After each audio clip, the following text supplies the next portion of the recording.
these your cameras? They belong to the school system. Ah, school. And I think in part to the police department in Ojai. They're working together on this project.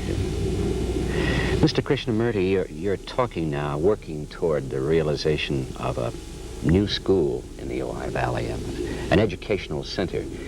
We have, I think, 4 or 5 private schools and an abundance of public schools now. I'm wondering why another school?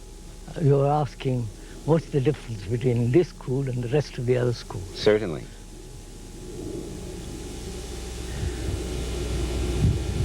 So first of all, why are we being educated at all?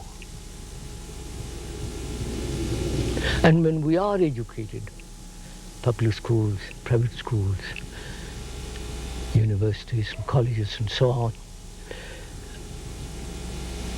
you either condition the mind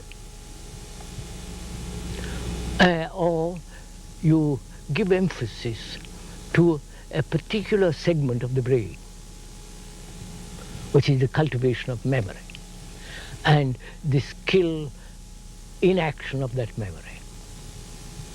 That is what generally considered education in the modern world, both in Europe and in America, and is going on in India, where we have got 4 schools and 1 school in England and here. All that is a fragmentary kind of education. What we're trying to do is to educate the whole of man. Will you be starting with a very young child in elementary school? Yes, from the age of 8 to 18 and so on. Would you require any particular background for this youngster too? No. Naturally, we don't want them to be drug addicts. Naturally, people who have children who are divorced, their parents are divorced and all that kind of, it makes it awfully difficult. You don't want a disturbed child.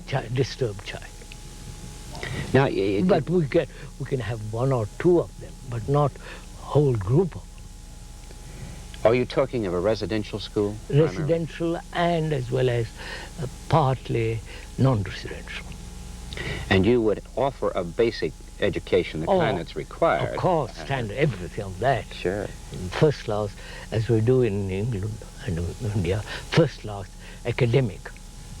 Well, now, just in reading some notes about the school, you refer to it as a place where one can learn a way of living that is whole, sane, and holy. Would you mind taking those 3 things, whole, sane, and holy, and explaining to me what you mean?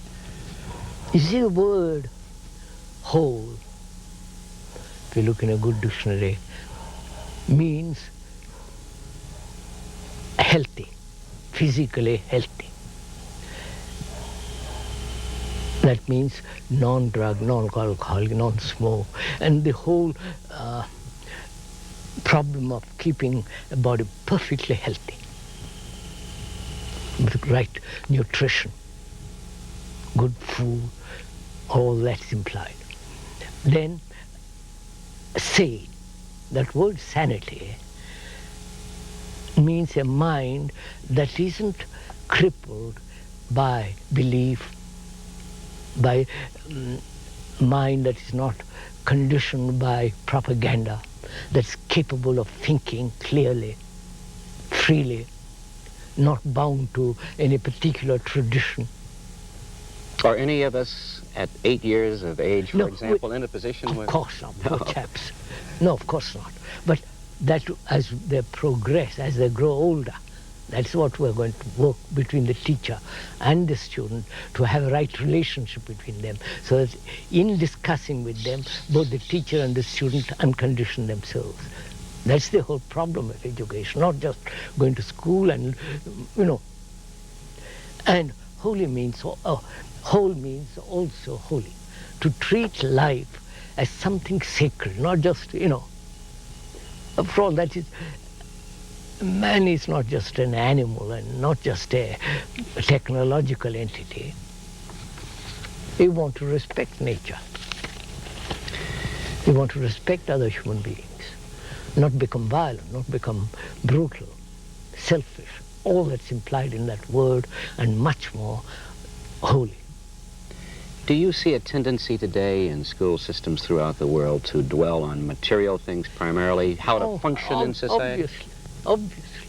Because everybody, all in India, are concerned how to get a job, get money, get a position, pourvoirs to get a position. They're all trying to make their way. All trying that. And therefore it's becoming a very materialistic in the sense, though they pretend to be very spiritual, you know, I believe in this and one believes in that. Well, that's all a pretension. It is make-believe. But actually, all of them are going after money. What's the net result of this kind of education? You see what it is. Accepting immoral governments, irresponsible action, accepting violence and immorality as a natural thing. And if you don't, you take to drugs or alcoholism, which is another form of drug, and sex, which is rampant. You know what's happening in this country, and it's gradually, unfortunately, spreading all over the world. It's starting here? It started here, then, you feel? America is the instigator? I'm afraid so. And also America, especially in Berkeley and the Californian West Coast, has set an example in certain other things, not just freedom and inquiry, you know, all that. You talk about school as a place where one learns both the importance of knowledge and its irrelevance. Explain irrelevance.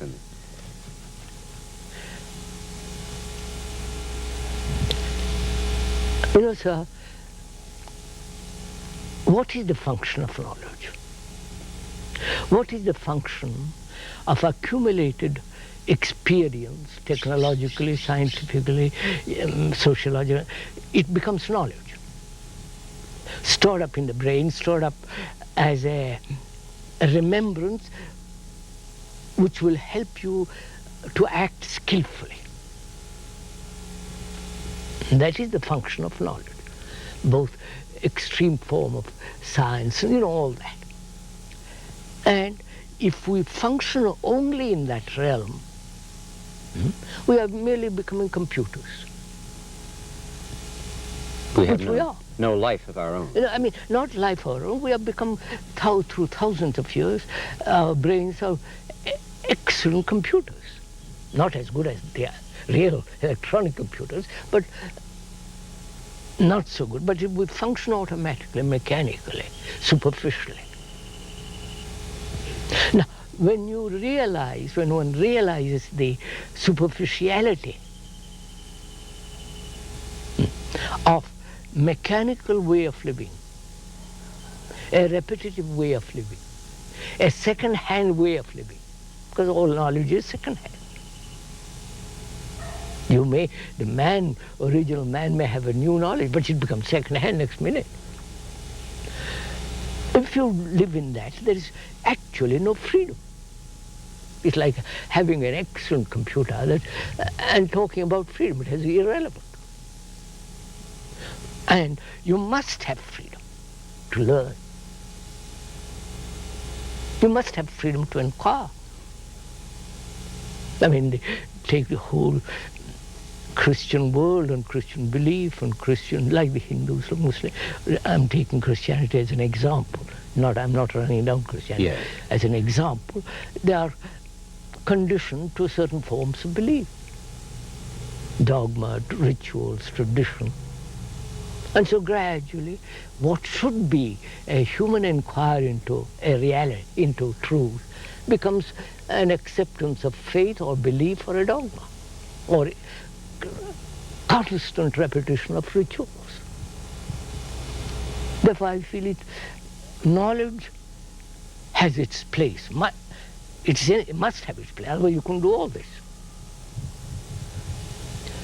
But as long as we remain in that area all our life, there's other areas which we neglect totally, which are slowly beginning to awaken.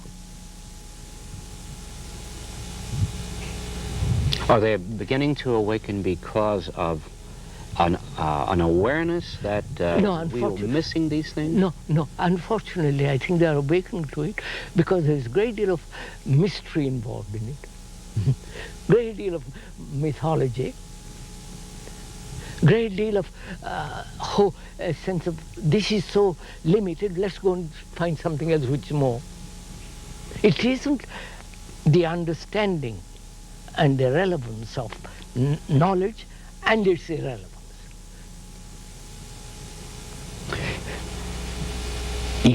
If you take a youngster who is 8 years old, or in that general area, who has grown up in an average family, who's been conditioned by the prejudices and the biases by of his society he lives in, by the friends he has. The other day we were talking to somebody, he's a boy of 15 or 14 or whatever it was, he's already becoming violent. How do you remove him, separate him from that kind of conditioning? Now, if he comes to a school of this kind, it's our responsibility, the teacher's responsibility, the educator's responsibility, to see that in discussing with the student, in talking, in having lessons, all that, that both the teacher and the student are conditioned to inform them. It isn't I am unconditioned, you are not. Or I am unconditioned, you are. But we are both conditioned. Of course.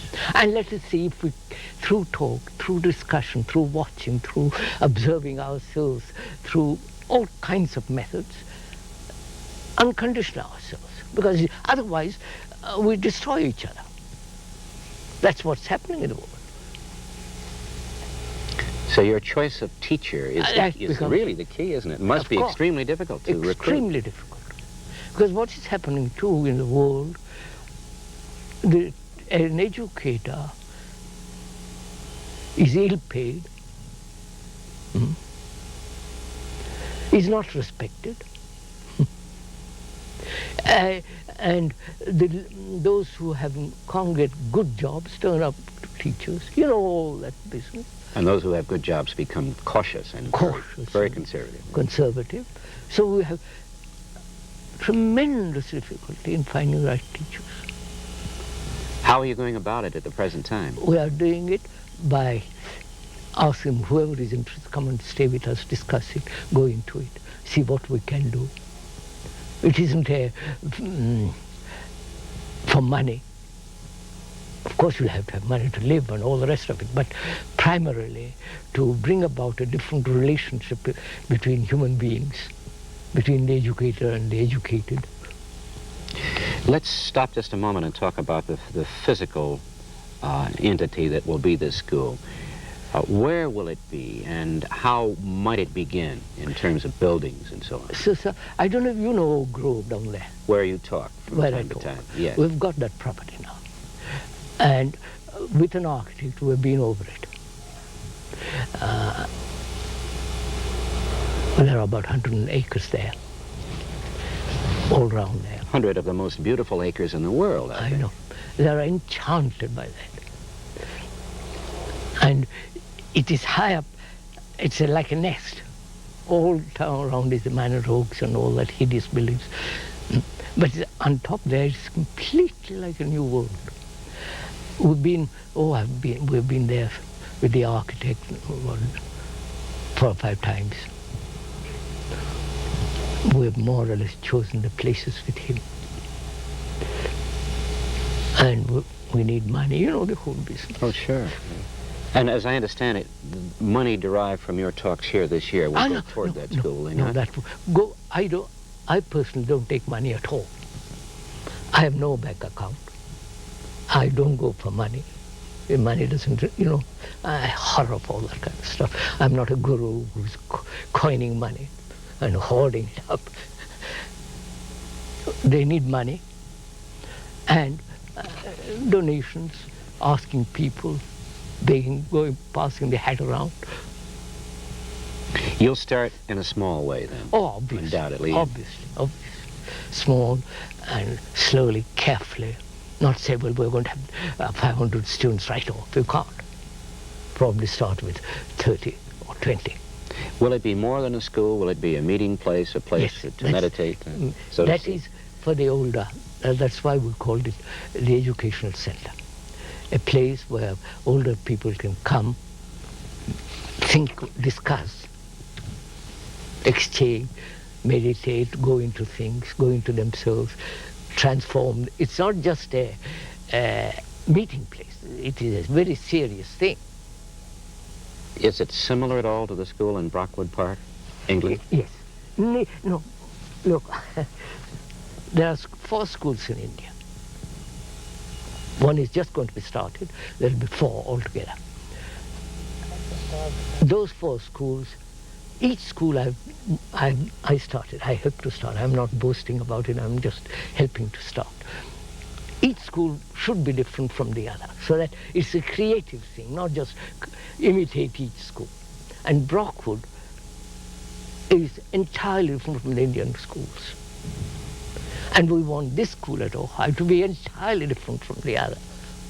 But they've all got this characteristic that they're international, that they are non-authoritarian.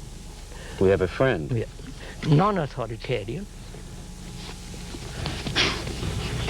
Now he comes.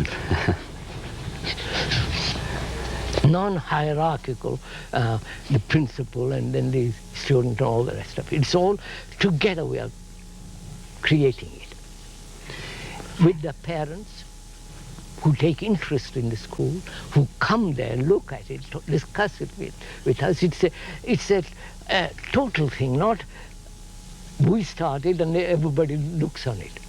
The parents, the teachers, the older people who are interested in all this, all of us creating this. I had wanted to ask you about the parents because that's a third factor. Oh. Students, teachers, parents. Yeah, parents. We have suggested that the parents should take part in all this. And the parents want their children to be educated this way.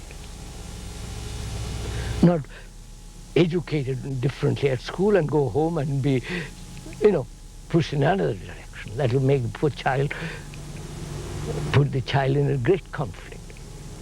So there must be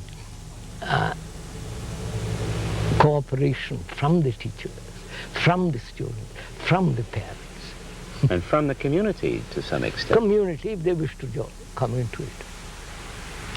I'd like to ask you about 3 more words in the context of your views of them. If I may quote this little pamphlet, you say, "It is here one learns the importance of relationship which is not based on attachment or possessiveness. It is in the school one must learn about the movement of thought, love, and death. For all this is the whole of life. Thought, love, death." Yes. We talked a little bit about thought, less about love and death, I think. Yes. You see, sir, it's a very complex subject.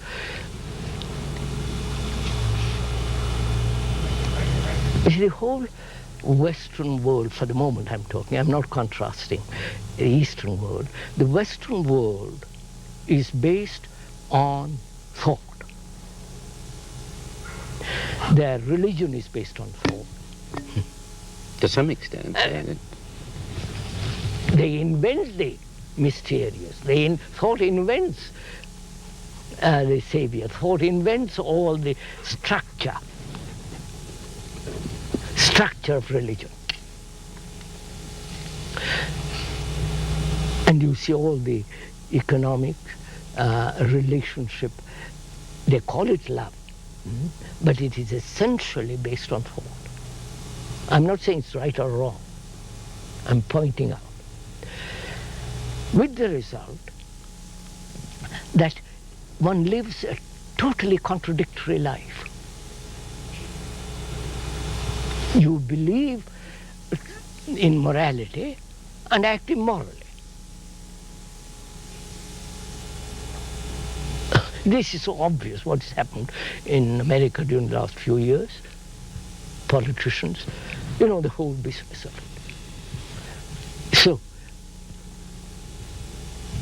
And the Eastern world said thought is, I don't know, I don't want to go too much into it. So they said thought is, cannot possibly capture or understand the immeasurable. Because thought is fragmented, thought is limited, finite. And through thought you cannot understand reality, not truth and so on. But they exercise thought to capture that. They said control thought, meditate, force your body, do this, don't do that, follow your guru, all that nonsense. So both are the same. And we are saying thought has its right place. But thought cannot possibly understand the other. So you have to find energy, I'm sorry to use simple words, find energy that will not be created by thought. Say for instance, thought creates the energy of competition. Thought creates the energy of possession. I possess my house, my wife, yes. He comes to, it's neighbor's door. Sit down. Or go home, or leave, won't you? Why don't you come over here and sit down? Come on. That boy. And so, the energy that thought creates breeds conflict. These are all facts. Yes. Not my invention. If you observe it, you see when you're attached, you become the house. That holds the thoughts. Of course. I mean, if I'm attached to that piece of furniture, I become that furniture. I am that furniture. If I possess my wife, as most of them do, what am I possessing? The idea of my wife, or my girl, or whatever it is, or my boy. So the image I have created about her, I possess. Yes, I do follow you. And you talk of thought as being finite. Love is infinite then? No, therefore we must understand what love is. Is love something pleasure? Is love pleasure? Which we have made it. Sexual pleasure, love of the earth. It's a pleasure. So is love pleasure? Pleasure means a memory. That is, I had a marvelous experience and I record it, the brain records it, and that gives me great pleasure. And I want to repeat it. So I love it. I love it. Yes. So one has to find what love is. Is love pleasure, fulfillment, desire, and can a man who is ambitious love? That's a good question. Can a man who is competitive love? He might say, I love you, my darling, to his wife or girl, but on the one side he's ambitious, competitive, aggressive, violent. So love can only exist when there is not this sense of ambitious, competitive, aggressive, violent mind. The third word, death. Death, oh yes.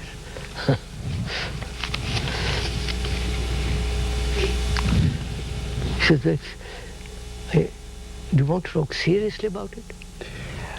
In the time that we have, yes. You say it very clearly here, and I would imagine that many people reading this, having heard you many times and read your... Yes, they would know what you meant. So. But I'll tell you what I mean.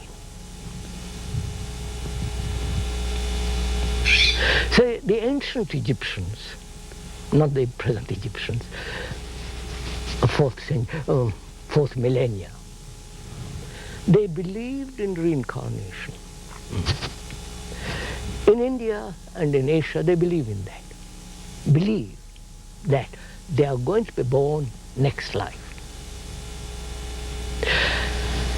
The reward of next life, or the punishment of next life, depends on what you do now, how you behave. Because behavior is the highest form of relationship between man and man. If you don't behave properly, you're going to pay for it next life. That is the... You follow? I do, of course. But they don't behave. But they believe in dream, which is nonsense. And in the Christian world, they have their own ideas of resurrection. And of heaven and hell. Heaven and hell. If you don't believe in Christ or Jesus, you go to hell. If you don't accept certain dogmas and all the rest of it, you go to hell. You know, all the Christian world, with their inquisition, with their excommunication, with their threat, with their all that. That's part of fear. On one hand you say love Jesus, and on the other hand you say if you don't believe in that, you go to hell. And it's also utterly irrational and stupid. So one has to find out, not believing, and what happens when you die. Will one find out what death means in a state of unconscious disease? When you are diseased, unconscious, you can't find out anything. Or in an accident, you go out and you're killed. Or creeping old age, become gaga, senile, and say, oh my God, I'm frightened of death. So, what is the significance? Not that the organism goes on forever and ever, because we misuse it, we drink too much, we indulge too much, sex, you know, the whole thing, what's happening in the world. So we destroy the organism, which has its own intelligence. But to find out what psychologically means death, it means really to be free of all that you have got. That's what's going to happen to you. Your name, your wife, your house, your money, your everything. Now, can you voluntarily be free of all that in living? I see. So that you incarnate each day. You understand? I think I do. Make yourself anew. You talk of the death of the conditioned self. Yes. And death of the self, not conditioned self. Self is conditioned. Yes, yes. It is the result of conditioning.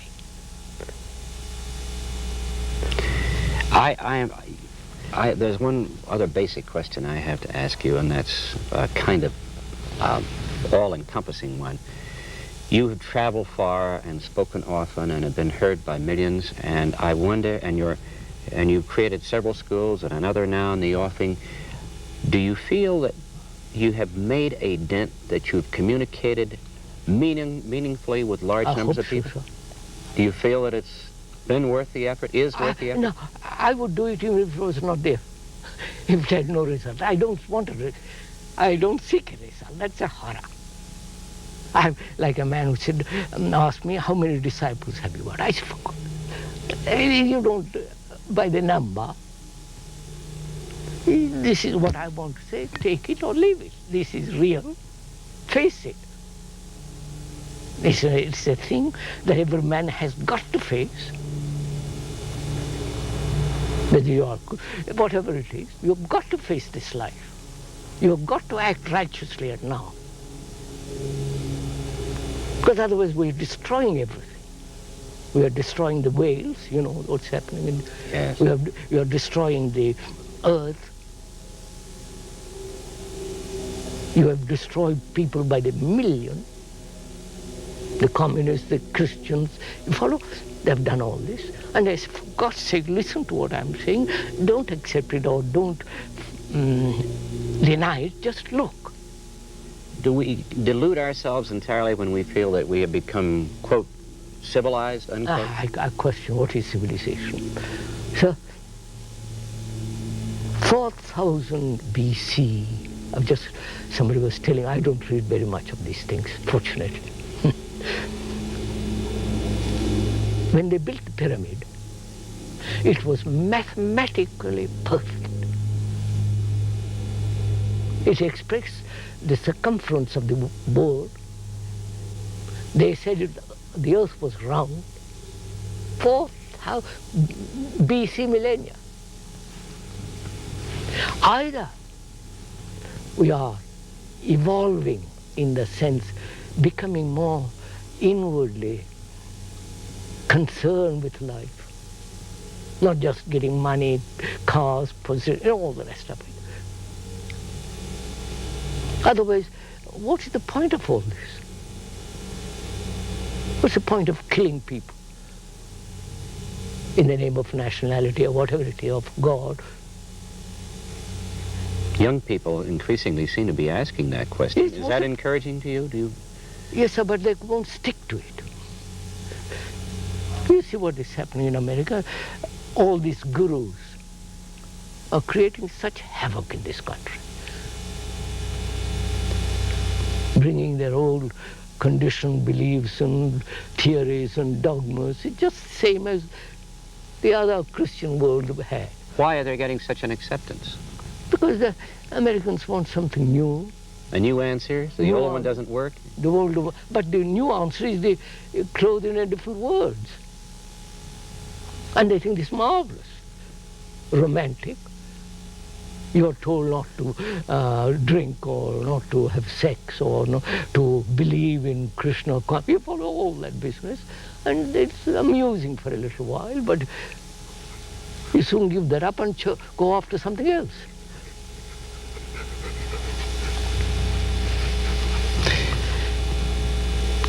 So we're talking about this, really, we're talking about this sort of approach to understanding.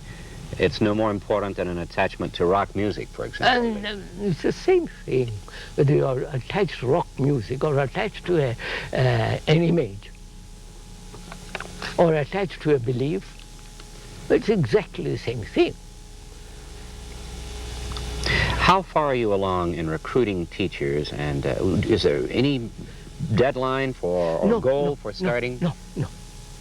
We'll start with 2 teachers or 1 teacher with 5 boys or girls. That's enough. And an elementary school in the beginning. Are you looking toward a higher? Perhaps later on I'll see how things go.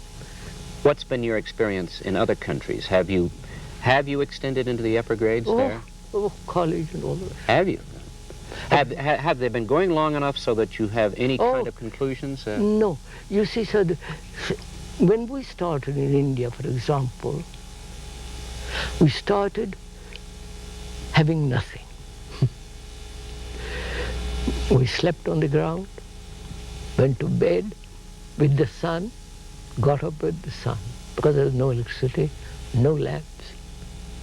We started very quietly, so-called primitively, very, very young and so on. And gradually it has grown up into one of the best schools in India. But that is still not sufficient. And in Brockwood there are about 55 students only. We don't want more. And there are 13 nationalities there. North, and all the rest of it. So, you see, difficulty is the world is too much. The world has become so appalling. I don't know if you know what's going on. You must, of course. The parents, especially in India, want their students to earn their own livelihood, have a job, get married and settle down. For God's sake, be safe. And you know what that implies. We're back to conformity. Conformity, imitation, acceptance of things as they are. Don't create trouble. Not that we want trouble.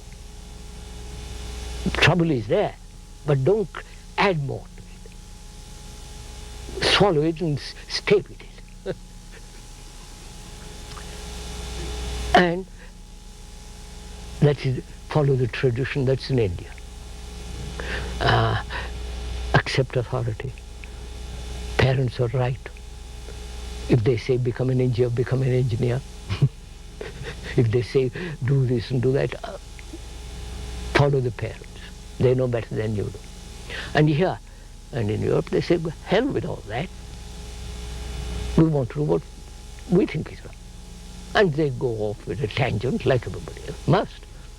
Because they're inexperienced, they don't know, they suffer, they see the misery all around them. They say, I don't want to belong to all this mess. But they create their own mess. Is there any one country you could single out that perhaps is superior to others? No, I'm afraid not. So I've traveled in Australia and India, and all over Europe, but it's all so messy. Because the politicians are not helping. The religious people are not, no, they're not religious really, they call themselves religious. Because they, you know, so all except perhaps Buddhism in the ancient days, and partly Hinduism, never went to war. They said, don't kill. Now, I've never eaten meat in my life. No smoke and all the rest of it. I was brought up as a Brahmin and so on. I never touched meat. There in India, they said, don't kill. Their tradition is don't kill, but now they've forgotten all that. They kill. They eat meat and all that. Because it's spreading this misery all around. And you see in England and Europe, the immediate demands must be satisfied. Don't bother for tomorrow or what's going to happen. You know all this, sir. Yes, I certainly follow the news and am involved in covering it, and of course I see it. Excuse me. Do you? You sound very pessimistic as I talk to you, but I don't think you are. I am not pessimistic. On the contrary. But these are facts. This is what is going on. You must face it. Not cover it up and say, well, it's the fault of the politicians, the fault of the priests. It's your responsibility. Each person's responsibility for creating this horror.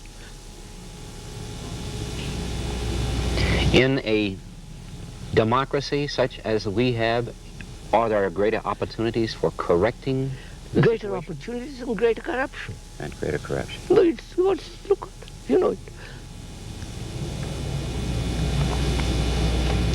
Is there any way the community here can help now toward the beginnings of this take growth? Interest, be responsible, find out. Help to build it, help to give money. You follow, say, if I'm interested in something, I want to be part of the circus.